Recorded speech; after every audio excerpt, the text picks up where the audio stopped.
What about life insurance, Sarbvir? Have premiums gone up sharply there as well? And do reinsurers, I mean, most insurers actually reinsure back overseas? I mean, have they kind of increased their prices? Has life insurance premiums, I'm talking about term cover now, have they gone up as well?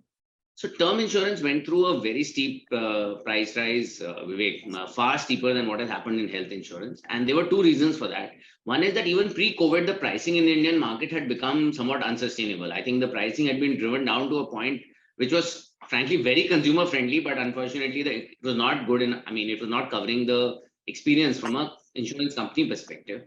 The second thing, of course, after COVID, that became painfully obvious that you were, too low in terms of pricing and process. And then what happened was that during COVID, actually, while the demand for term insurance was at its peak, right, the supply of term insurance almost dried up.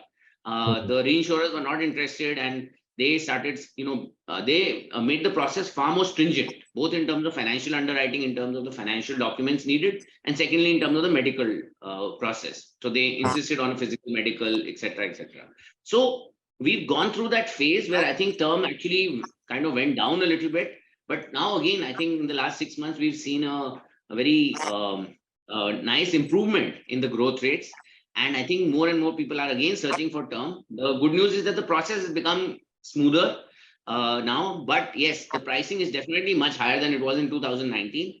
But I would say that still, if you look at it over a longer period, it's still a very attractive risk reward, because I think term insurance is again something which is absolutely essential for every person. And I think that risk reward is still very, very favorable in the sense that you are still, for let's say anywhere between 1,000 to 2,000 rupees a month, depending on your age, etc., you can get a cover of 1 crore, which is still very attractive if you think about it.